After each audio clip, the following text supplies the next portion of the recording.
of all, in this political world, our political world, let's say in Malaysia, when you mention about the political party, mainly, let's say, PAS, the Muslim party in Malaysia, right? You said that it is actually not a viable way for us to fight for the right to be a Muslim country. Right now, we're not a Muslim country. We're not even an Islamic country, right? So, do you think that this political party are just obsolete? We should just throw them away? Or is it, this is maybe a way for us to express ourselves? And one more, what do you think about the people revolution in Syria, Egypt, cast away Libya because it is being handled by NATO and everything, right? So, is it a way, how can I say, for us normal human beings to not rebel, but to grasp the real root of being a Muslim? That's all. Thank you. Okay. 22 years ago, I believe, 1988. 1988 will be 23 years ago. You do maths in this university? 23 years ago, I came to Malaysia for the first time. I was based in Pakistan at that time. I was the head of the Alimi Institute of Islamic Studies. And then shortly after that, I moved my base to the United States. And I remained in the United States until 9/11. When I left, and I've never been back in the United States since then. When I came to Malaysia in 1988, I came at the invitation of the Muslim Institute for Research and Planning in London, which sent me to attend a seminar which they jointly organized with PAS on the Hajj. And they put me in a hotel, and I saw on the hotel a sign, no durians. So I thought maybe durians were beggars.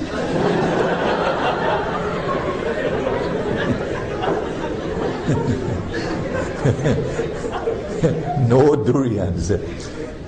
In that seminar, I spoke as I did today to point out the folly, the mistake of the Islamic movement registering itself as a political party under a secular constitution, subject to the sovereignty of the state and the sovereignty of the United Nations and the sovereignty of the Security Council of the United Nations.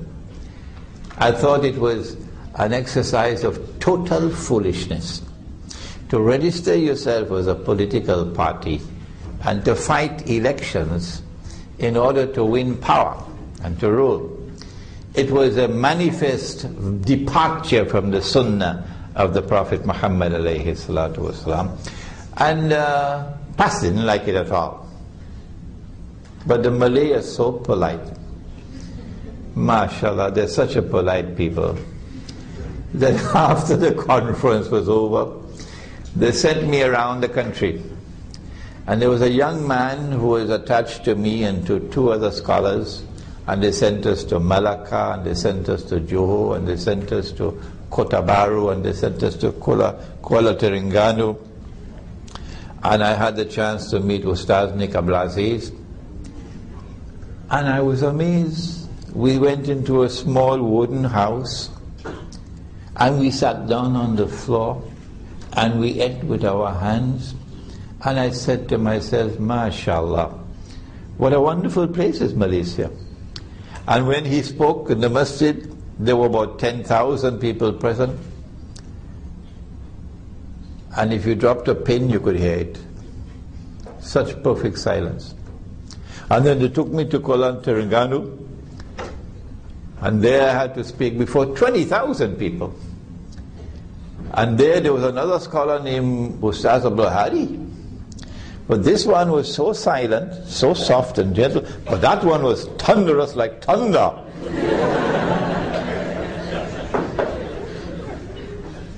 And there was a young man who was our escort taking us all around. And he never smiled at all.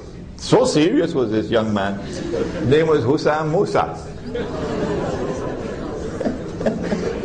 That was 22 years ago. But I told them that you're making a mistake. The same thing with Jamaat Islami in Pakistan.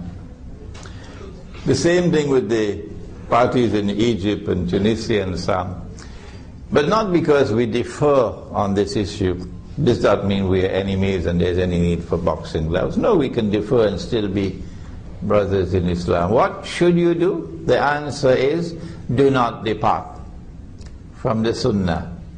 لَقَدْ كَانَ لَكُمْ فِي رَسُولِ اللَّهِ أُسْوَةٌ حَسَنَةٌ إِلَى آخِرِ الْآيَةِ. This is the best model, this is the best example. And he did not enter into the system of shirk, to operate within the system of shirk, to bring Islam.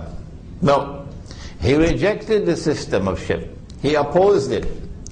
And he said, even if you give me the sun in my right hand and the moon in my left, which means all the votes of KL, nope, I will not accept it. I am not going to participate in shirk. That was the way of the Prophet ﷺ. And he paid a terrible price for it. But in the end, Allah accepted his struggle. And Allah gave him success.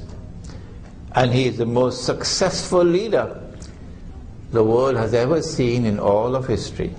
So if you follow the way of the Prophet ﷺ, yes, then times are going to be very bad now. Terrible now. But tomorrow you will succeed.